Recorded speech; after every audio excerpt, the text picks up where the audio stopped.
This video is to demonstrate the technique of flatlining.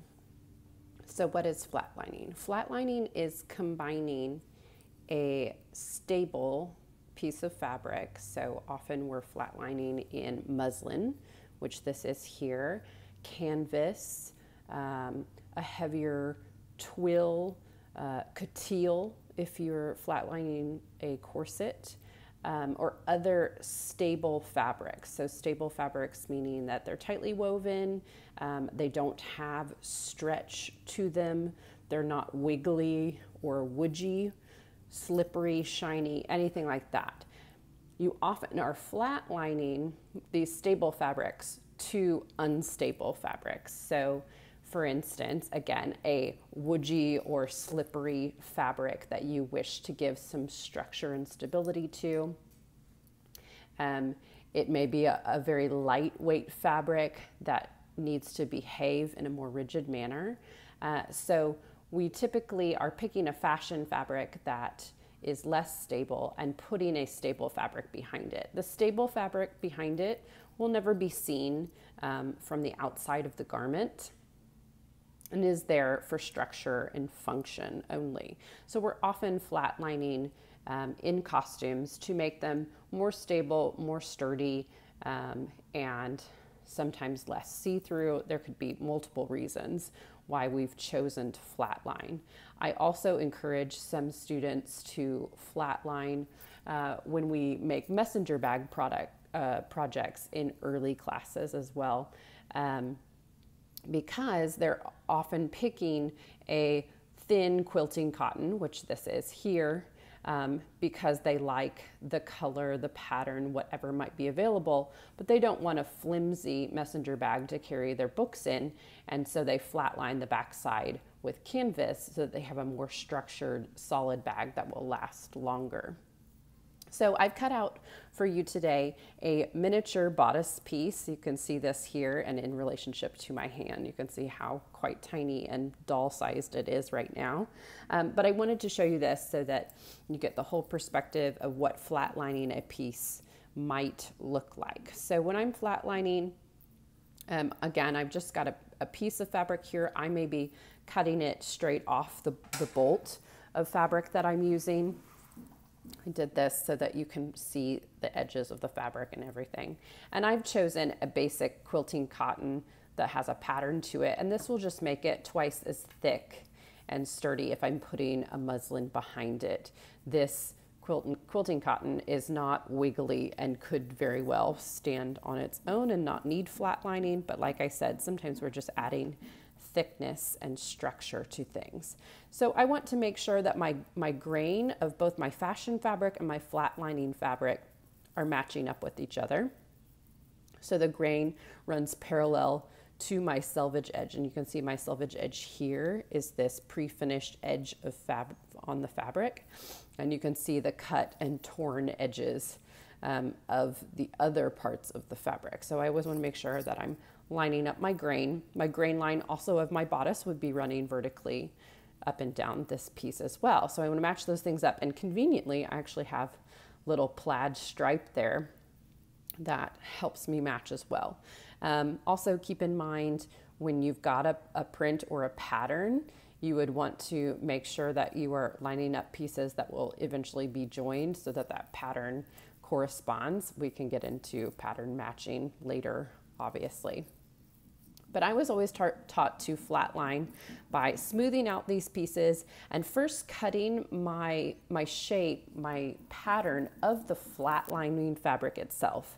Not the fashion fabric, leave the fashion fabric alone, but draw and trace out your pattern, your markings, whatever you need on that piece on the flatlining fabric. So on your muslin, canvas, coutil, whatever it might be.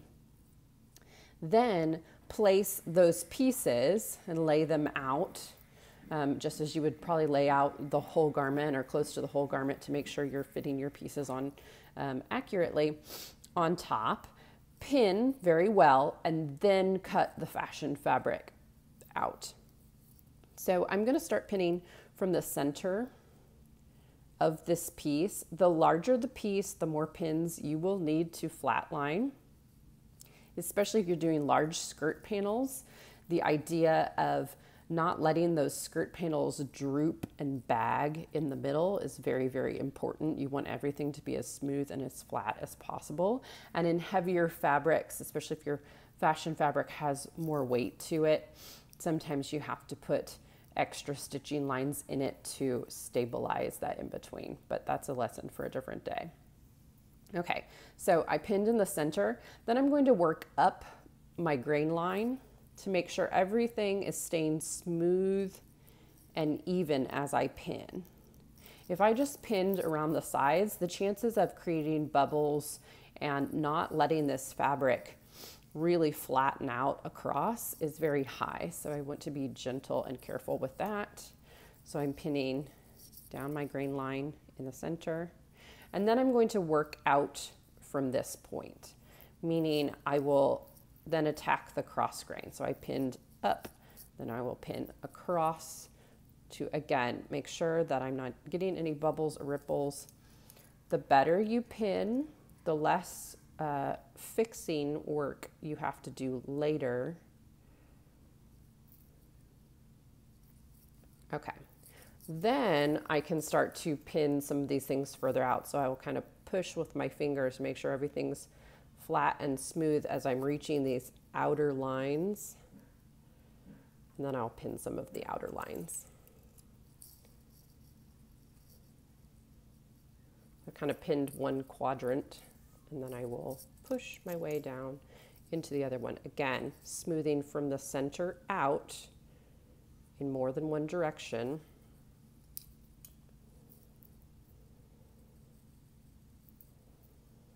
You do want to try to make sure that your pins are not hanging off the edges of the flatlining piece.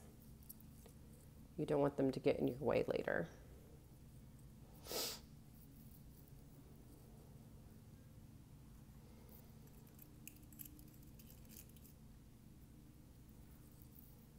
So this is probably a lot of pins for this very, very, very small piece, but I want you to get the idea of how you push and flatten and smooth all the way to the edges.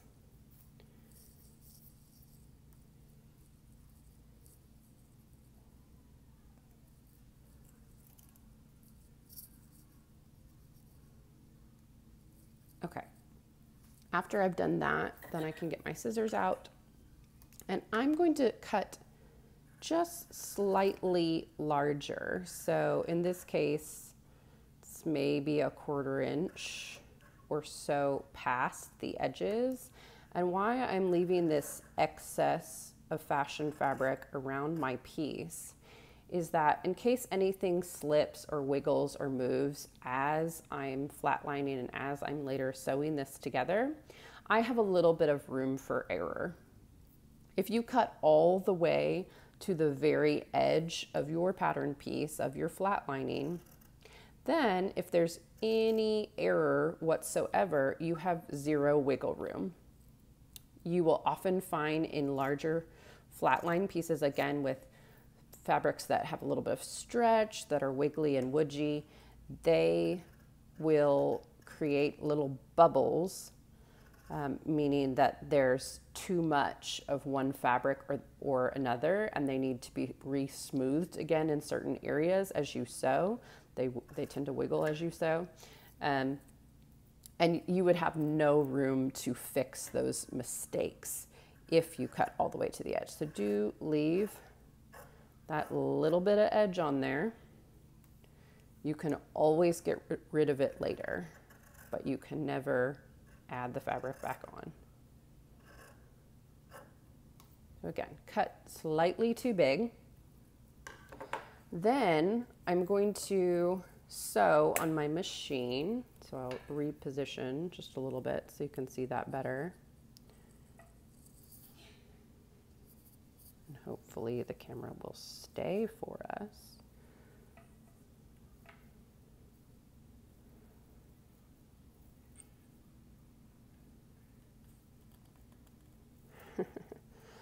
Okay. All right, that's a little bit better perspective. Okay, Then I will stitch, and usually I use a slightly longer stitch length than I would to sew. So my machine is often set on between a 2 and a 3 on the stitch length dial, and I'm going to turn that up just a little bit. Not quite a basting stitch, but I'm going to set it in between a 3 and a 4 as I stitch, because basically I'm basting with the machine this into place. If you have really challenging fabrics, sometimes hand basting your flatlining is a very, very wise idea. Okay, and I'm going to start in this upper corner, what would be the shoulder, and I'm stitching within my seam allowance. So I've got a 1/2 inch seam allowance marked on here.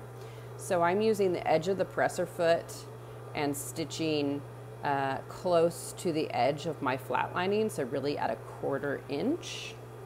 I don't have to worry about back stitching when I'm flatlining, because this is not a permanent stitch. This is not a construction stitch. But I'm going to gently stitch, and do be careful on your curves. I just provided myself little curves to deal with, so that's fun.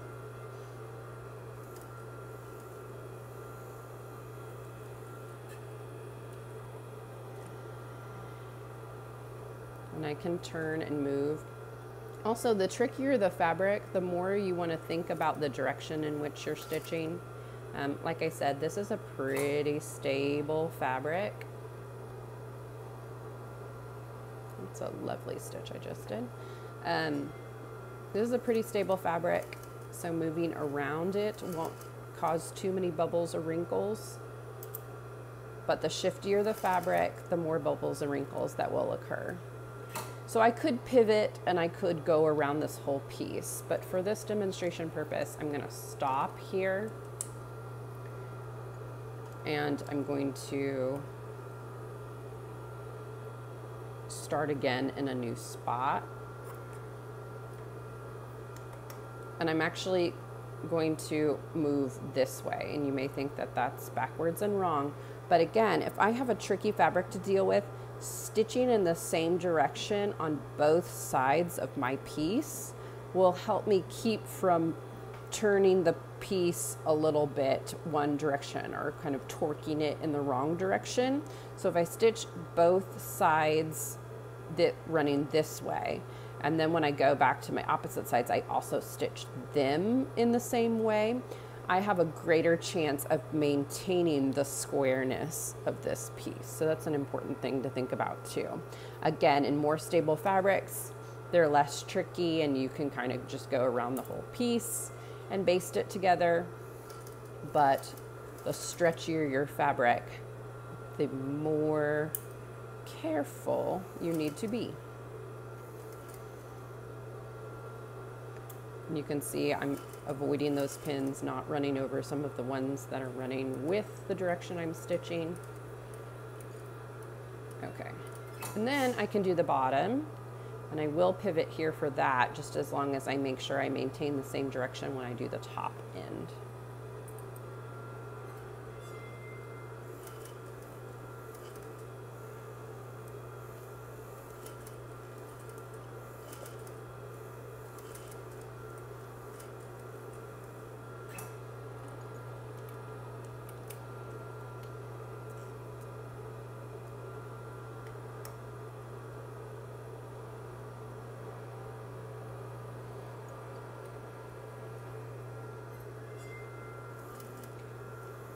If you are doing this on a real project, matching your thread is really important, because you can leave this basting stitch in.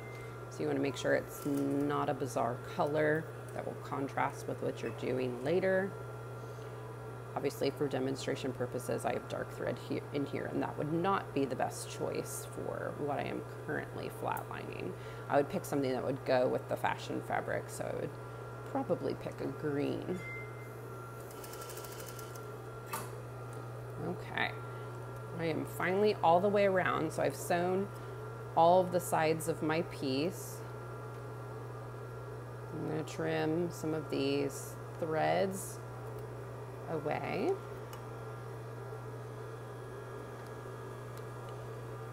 You can see the finished piece here. day, camera.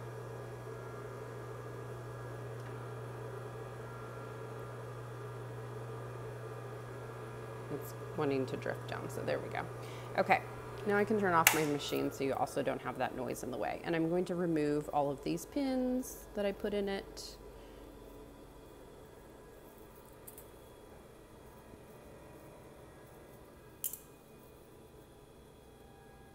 And then I'm going to check for bubbles. So I'm going to check that this is nice and smooth. I'm going to check the front side of it and make sure that I've got a pretty even distribution of fabric. And I can see that I've got just a little bit of movement if I kind of zhuzh that fabric up or down. Sometimes you can iron and steam and relax those fibers so that if you've got just a little bit of movement in here, a little bit of bubbling, that you can kind of push out, that you can get rid of that just by simply steaming. Also, if you're thinking about a piece that will eventually be curved on the body, putting it over a pressing ham and smoothing it out in a curved way will also help you do that. So I don't think I would have to re-sew any of this. It just needs a little bit of steam to relax that. But if I had an excessive amount of fabric that bubbles up towards one edge or another, I could simply go in with a seam ripper and pop a couple of stitches and push that excess out, right? And move that around. And that's why it's important to have that extra space. Should this piece need to shift at all, then I have extra space to deal with on any given side. So do make sure that you cut with extra space in it. It also can be helpful if you're using trickier fabrics to pin your entire piece of flatlining over a curved surface. So if you lay it across a pressing ham, I've seen people use various canisters or a large PVC pipe, and if you lay it over a curve as you're smoothing your edges out, sometimes you have less instance of the fabrics not matching or bubbling, so that's something to keep in mind as well. After this, I would sit down at my serger, which I'm not going to do at this moment in time, and when I'm confident that I've got a good piece of flatlining, no bubbles, then I can serge my edges, and that will finally take away this excess fashion fabric that I have there, and it will totally fuse these two pieces together so that they become one piece. So first step is pinning, second is basting, whether by machine or by hand. Again, hand is good for trickier, slippery fabrics. And then lastly, you want to serge.